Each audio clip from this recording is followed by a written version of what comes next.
If you know where it's meant to go, you'll see the stepping stones to it every day. If you don't, everything seems random.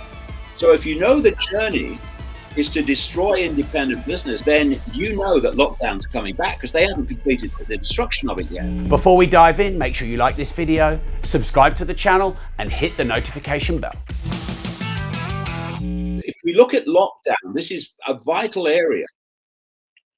What I've been saying and writing now for decades is the plan for what I call the Hunger Games Society.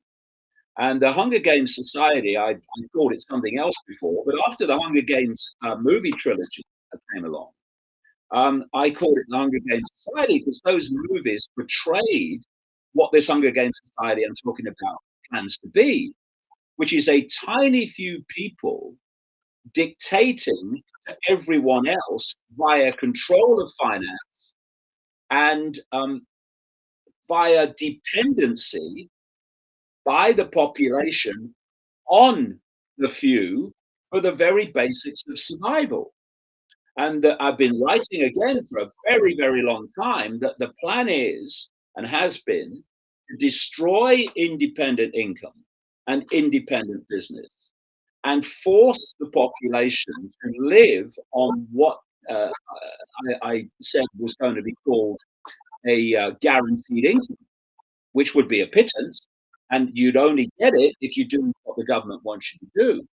Now that sounded fantastic, when I first started talking about it.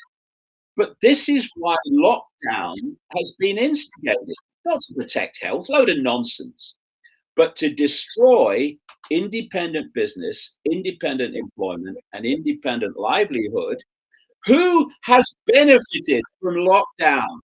Amazon, Facebook, all these major corporations have phenomenally increased their wealth and market share, while genuine entrepreneurs in the small businesses and the medium businesses and even the bigger businesses that are not cult owned have been sitting in their homes under lockdown. And what they did in this period, it's just ended, we're going to see now the consequences, is when they started locking people down in Britain in September, the spring of 2020, they knew that this lockdown was going to go on and on and on, but they also knew that if they didn't provide some income for those that were told their work was not essential and therefore couldn't be done, then they were going to get massive pushback right from the start because people were not going to be able to pay their bills and buy food for their families. So they introduced furlough.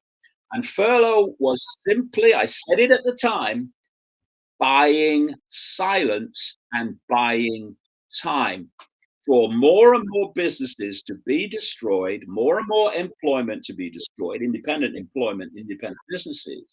And eventually I said, what they're going to do is they're going to pull the furlough payment, and then you're going to see the consequences and you're going to see actually what's gone on. And I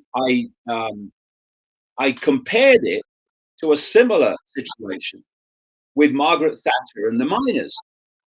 What Margaret Thatcher did was pay the miners bonus money to produce as much coal as they possibly could. It didn't have to be coal that was needed, just produce as much coal as you can. And the coal stocks got higher and higher and higher because far more was being produced than was being used. And then what did she do? She started closing the pit. And the miners, she knew, and those controlling her knew, would go on strike. But the lights were not going to go out as they did under Ted Heath because the stocks were so high. And they went a year, and the stocks still held out, and they had to march back with their heads bowed, and the mining industry was over. This is how this is what the furlough's been about. And what we know is a very simple thing. know the outcome and you'll see the journey. If you know where it's meant to go, you'll see the stepping stones to it every day. If you don't, everything seems random. So if you know the journey is to destroy independent business and independent employment with those businesses, then you know that lockdown's coming back because they haven't completed the destruction of it yet. And you look at suddenly this crisis in in terms of fuel shortages, and yes, because of that, food shortages and other reasons, and all these things that are happening now, they are continuing the impact of lockdown, even though we're not in it, because people are desperately trying to run their businesses and get the work done, but under the problem of distribution and fuel.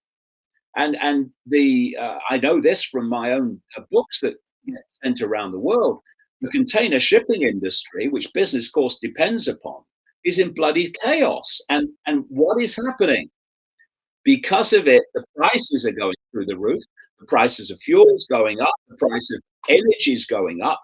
This is the big squeeze to push people into the lower echelons of the Hunger Games society, so they become dependent on the state for the basics of survival. And dependency equals control. All these things, all these dots connect if you know where we're being taken. So let me know in the comments, what did you like? What didn't you like? What do you agree with? What do you not agree with? I would love your thoughts in the comments right now. We have a full, deep interview, the uncut, unedited version. So if you want to watch that, the link is below. So make sure you like the video, turn on the notification bell, and subscribe to the Disruptive Entrepreneur channel.